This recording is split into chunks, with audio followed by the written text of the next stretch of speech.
Just before you start, I'm just going to squeeze across here, sorry. We get a shot. Feeling. All right, now you can start. Oh, thanks. All right, so first I'd just like to speak a bit about yourself. So could you just tell me a little bit about yourself, just off the top of your head, where you're from, how long you've been doing this for, your family a bit as well? Thought you read the article. I did. Yeah, well, I've been singing professionally since I was 5. My mother trained all of us, and we used to sing at every church that would call us, which was a lot of them in the United States. And I've been singing all my life. So where were you born and raised? I was born in Long Branch, New Jersey. I was educated in Durham, North Carolina, and I moved to New York when I was 18. And why? What possessed you to move to New York? I wanted to get into show business. And what was that like, trying to get into show business in New York? I'm assuming on your own. Yes. And at such a young age. Oh, yeah. Well, it didn't come hard for me. I was really blessed because I worked with Sam Cooke, and I went to a restaurant on 48th and Broadway, and he was there, and I wasn't sure he'd recognize me. So I walked over to him and I asked him if I could buy him a coffee. And then he invited me to sit down, and we started talking. I told him where I was from, and he had stayed at my mother's house overnight, but I was little, so, and he was very interested in helping me, cut a record. So he introduced me to a man, Paul Bellino, who was very interested in managing me, and it started from there. What was it like working with all of these people so far? It was an education, really an education. I think the most exciting thing that I've ever done was with Mahalia Jackson, Louis Armstrong, and all the gospel groups that I worked with, like the Blind Boys and the Staple Singers and Clara Ward, just a lot of them. Did you find that you had learned anything from working with each individual person? I did. I learned a lot. First of all, I was young when I realized what religion was all about, and I've had faith all these years, and I know that I could never have made it without Christ in my life. And I learned that from all the different gospel singers that I worked with. So going back to your childhood, what was it like singing in all of those gospel choirs, especially, since the age of 5? You've been doing it obviously for quite some time, and, at such a young age, what was it like? It was great. The only thing is, I had a big mouth. I was mouth almighty. So my mother had to hit me quite often in public, like slap me across the mouth because I talked too much. But it was a learning experience because it helped me to grow up to be the woman that I am today. So it was interesting. So what about your family now? Well, I have 2 sisters that are still alive. They live in Richmond, Virginia. I have 4 children. I have 13 grandchildren and 14 great-grandchildren. What's it like to have such a big family? It's fun. Have you continued, or have you passed on your musical influences to any of your children? No, I kept them out of the business. It was very hard, even when I went into the business. In many respects, it was quite difficult. But I kept my children out of it. I have my oldest daughter is a policewoman, and my two daughters are nurses. And of course, my son is in a nursing home. He has MS, but he's the happiest guy you could meet. You could never be sad around him. You walk into his room and he starts kidding around right away. Why did you want to keep them out of the music business? Because it's hard when you're a woman. And a lot of things that happened weren't so good, as far as people being aggressive, men being aggressive. And I didn't think my children would be as strong as I am, because I've been very strong through my entire career. So I didn't want them to go through all that stuff and the drugs. And, I told my son once that if I ever heard of him taking drugs or any kind of drugs, that I would kill him myself. And he said, "Mama, you can't kill me. You love me." I said, "Oh, no, because that stuff just kills you." So he laughed at me, but I had no trouble with my kids with that type of stuff. So. And what about your husband? Where did you meet him? My last husband? Yes. I met him in Quebec. I was working at a hotel there in Quebec. And his brother, my husband was military. So his brother brought him to hear me. So after the first show, my husband told his brother, "I've got to talk to that woman." And his brother said, "She will not talk to you." And I was looking at him too. So anyway, he came over. He didn't speak English very well, but he came over and he introduced himself. And I asked him if he'd have coffee with me later when I finished. But I had two of my daughters traveling with me, so I had to go over to check on them and make sure they were okay. And then we went for coffee for about an hour. The next day, he came over and he took my two daughters for ice cream and me, and we talked, and we were serious from day one. So we were married 25 years. And what's it like what has life been with like for the last 25 years? It's really been great. I've been real happy. Like, I was very happy when I started having my children. But when I met Gaetan, I was very happy, and it's been up and down with his health. But that's what married life is all about, through sickness, health. So it was great, just great. In fact, I miss him a lot. I don't know if I'll ever love anybody else, because I still love him. So.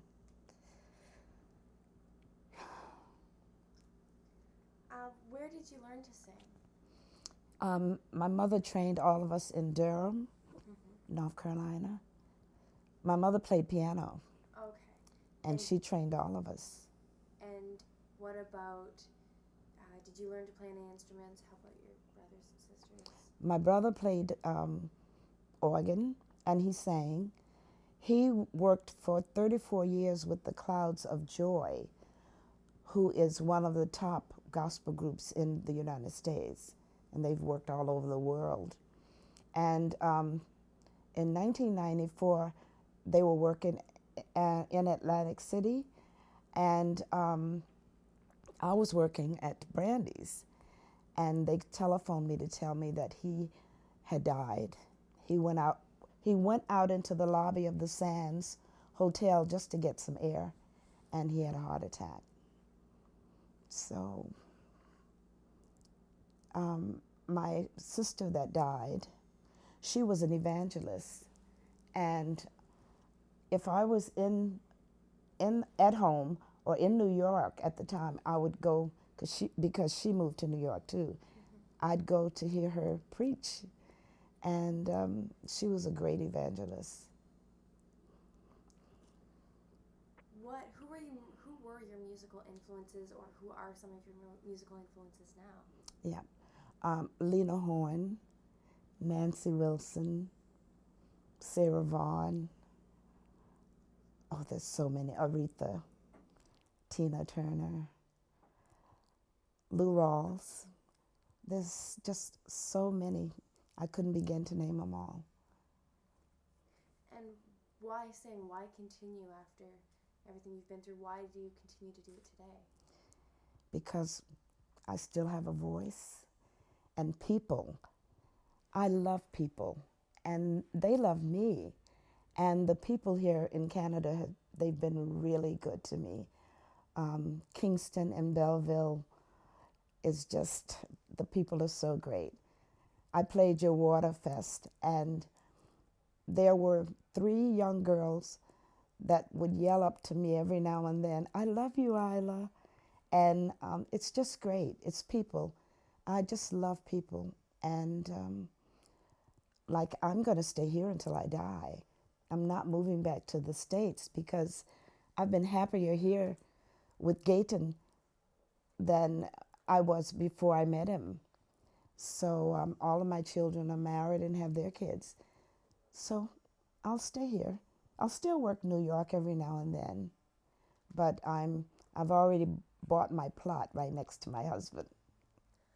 And what's it like going back to New York City at a point like this where you've made it, you've hit big, you've got your career, you've settled down, you've been married, you've had kids? What's it like to go back and sing at a place like that, and basically the place you started out on your own? Well, it's fun, and what I enjoy most is singing at the church. You know, I sing at different churches, I still do. If I let them know I'm coming, they're going to ask me to sing, and it's my pleasure. There was a padre that I met in 1981. He was military. And after we moved here in 87, I found out he was in Kingston. So I got in touch with them, and he said, "Oh, Ila, you've got to come sing at church next Sunday." So since I've been living here, I've been singing at churches in Belleville and Kingston. I don't think I've ever sang at a church here in Trenton, but I would if they'd asked me. And how did you make the transition from the U.S. to Canada? What made you want to come to Canada? My husband. We were dating long distance. I'd fly out to, because he was military, so I would fly out to see him in BC, and I'd fly to Quebec. He would come to me in New York. He's the reason I'm in Canada. Any regrets? None. So you've been compared to Aretha Franklin. What's that like? How do you feel from hearing something like that? It's just great. I heard it last night. I had tea with some friends, and they said, "Ila, you remind me of Aretha." I'm honored because I just love Aretha, you know, and her talent. And so I'm honored. Have you ever wanted to veer towards one direction or one particular artist, or have you always tried to keep an open mind when you were going through your career? I wanted to be me. And when a writer would give me a song, the first thing I would ask is, can I sing it the way I feel it? And all of them said yes. I didn't want to imitate anybody. I wanted to be me, and that's what I've done all my life. What do you think one of the most important things is to ensure you're doing when you're having your career? What's one thing that you made sure that you did when you were singing your songs, when you were choosing the churches or the other venues that you wanted to play at? Mm-hmm. Well, first of all, I made sure that the lyrics were great. You know, I perform some of Aretha's songs now, songs that people remember. But I'm very into lyrics. As you'll see that you'll hear it when you play my CD. And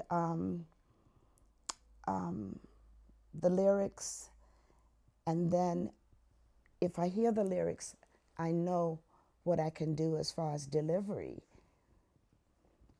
How many CDs have you had out yourself or with people? Well, I've recorded 10 45s. Two of them were hits in London. I'm on 6 CDs, but this is the first CD that I did on my own.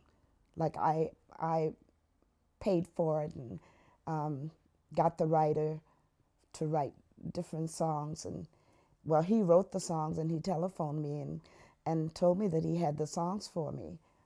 And he lives here in Trenton. And so this is the first CD. I'm very proud of this because it's dedicated to my husband.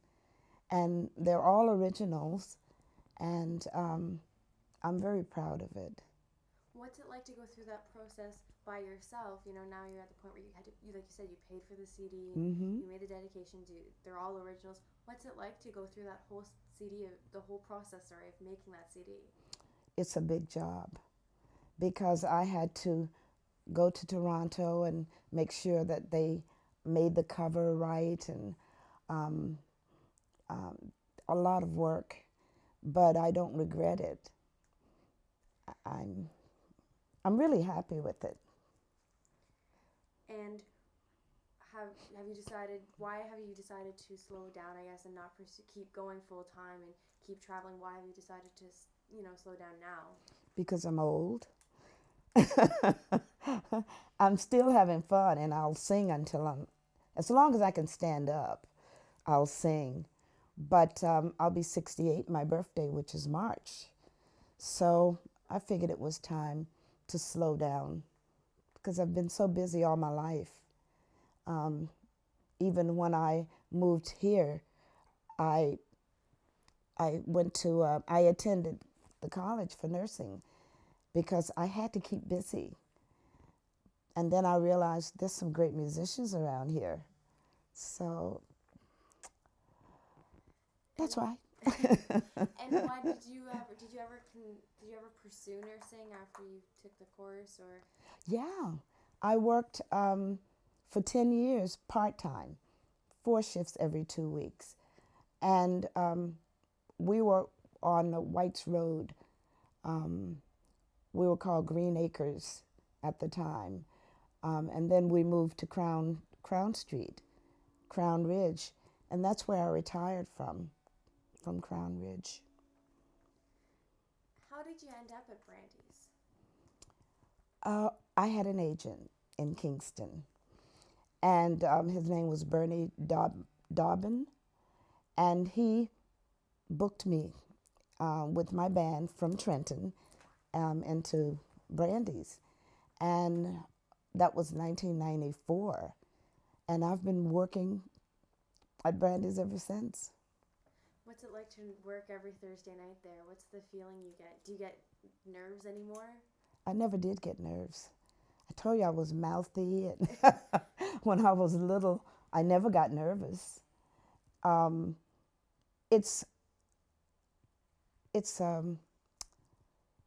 a great feeling at Brandy's because everybody is really kind. You'll see, and they love me, and I know it, and I love them, and it's a great feeling. We get a lot of tourists, a lot of people from New York that's been writing me since I met them, and I write them back. So it's great. It's a great atmosphere. Do you ever find that you see some of the usuals come out to see you play? Every Thursday. What's it like to see those same faces in the audience? It's great. There's a bunch of ladies that come every Thursday. Now, during the summer, I worked every Wednesday for the past 4 years. And I just started working every Thursday in November. But the people, there's a steady crowd, a steady clientele. And one lady said to me a few weeks ago, she said, Ila, Thursday night is Ila Vann night. I said, good. And they have a good time. So, what makes you want to continue to keep going? What makes you want to continue to keep pursuing singing and going to Brandy's? And I mean, Yeah. it's quite a drive to get there and back every Yeah. Thursday night. What makes you? What's driven? What keeps you going? My voice. I'm surprised that it's still so strong. And as long as I have my voice, because God gave me this voice, as long as I have my voice, I'm going to sing. So, how often do you practice and rehearse with your band as well? Well, lately, not often, because my guys work with other people sometimes. But I have a rehearsal next week because I'm working with Dan Aykroyd February 4th. So we're going to have a rehearsal. But we don't rehearse as often as we should. Sometimes I'll pick a song and they'll say, well, okay, Ila, we'll practice it Thursday night on stage. And I'll say, oh, I don't think so. But they would do that if I would let them. You know, they're that gutsy, but I'm not. What's it like to be working with Dan Aykroyd? Have you worked with him before? Well, you've worked with him before. What's it like to be doing that again? Oh, I'm excited. I'm really excited because it was so much fun to have this big star come on stage and join me. It was just great. And he's always doing great things for charity, and no, I'm very proud to work with him.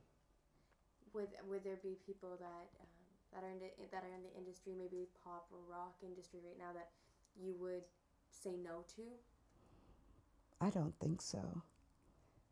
I never say no to anybody, you know, and I don't think I should because, like I said, I'm blessed with the voice. So anytime I can sing in churches or weddings, I've sang at a lot of weddings, I will do it. And I'm here alone now, so I don't have to rush home and cook or anything. Mm-hmm. So previous to this, you and Billy were talking about, there was a clip that he had heard, Can't Help Loving That Man. Yes. And you were saying that they picked it up over in England? In England.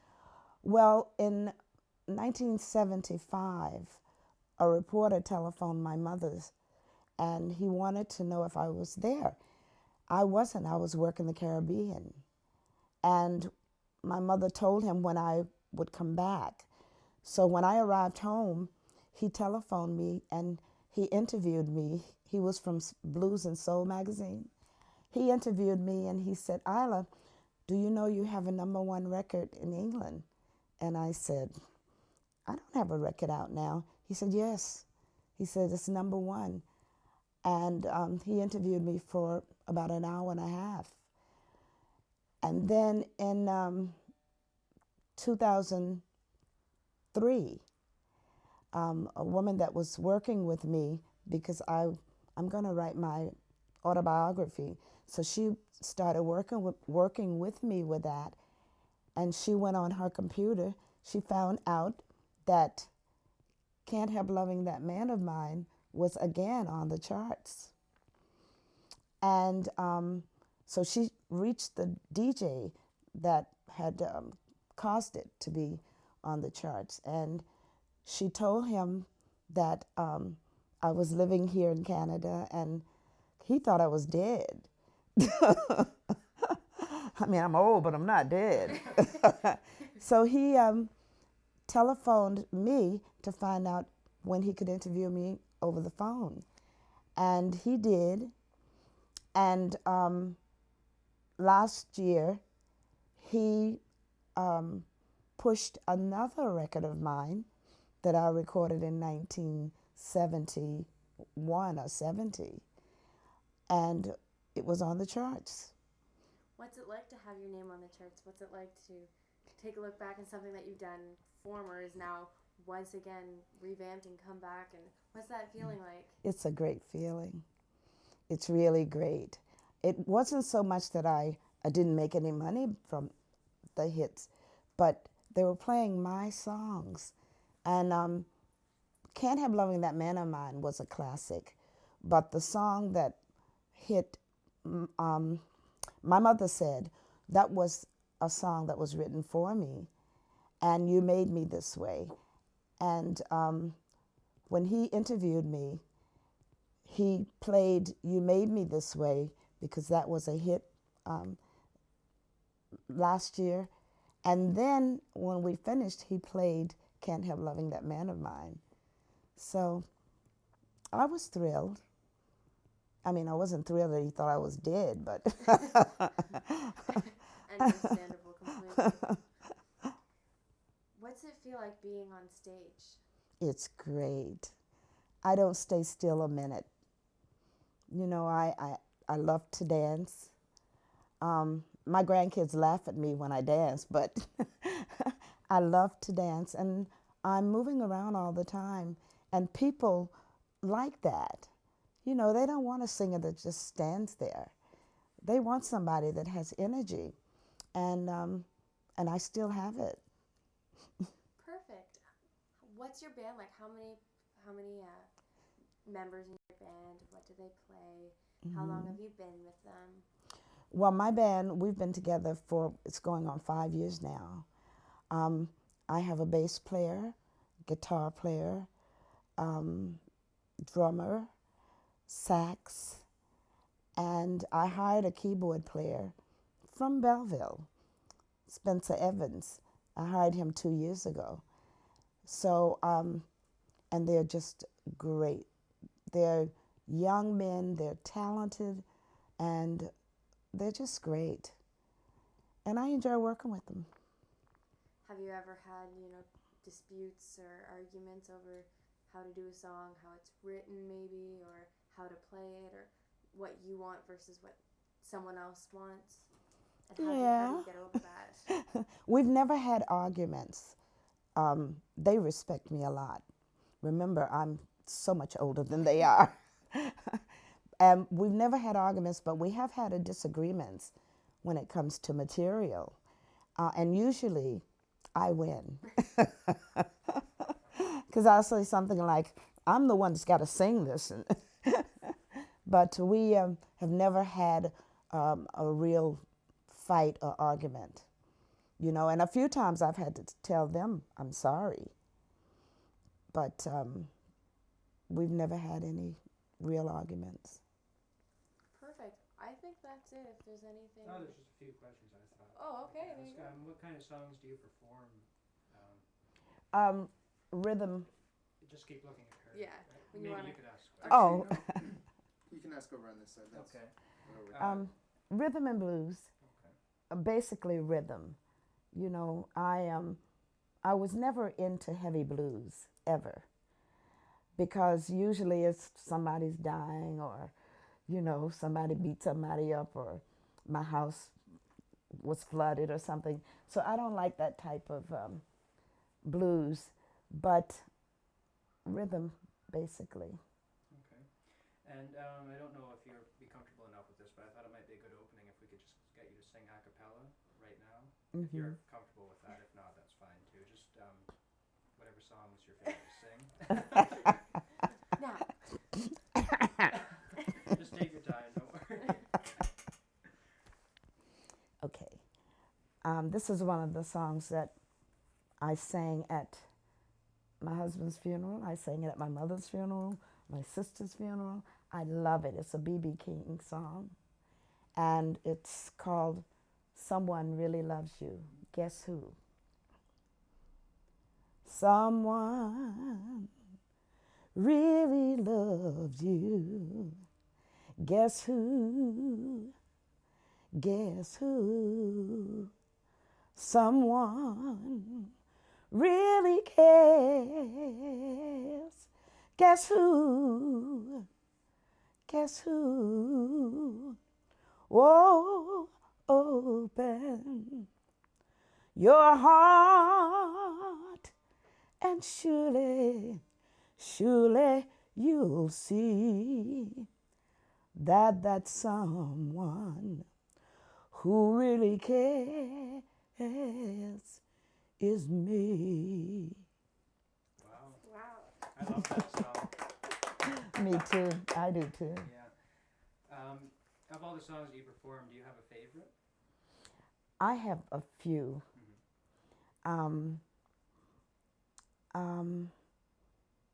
Well, Baby, I Love You by Aretha. Respect. At Last. Oh, there's a lot of them. Of the songs you've recorded, do you have a favorite of those? Yes. The first song on the CD is one that is called My Song. And the writer let me pick my title for the song. And number 3 on the CD is also a favorite. And number 5. What are the titles of those?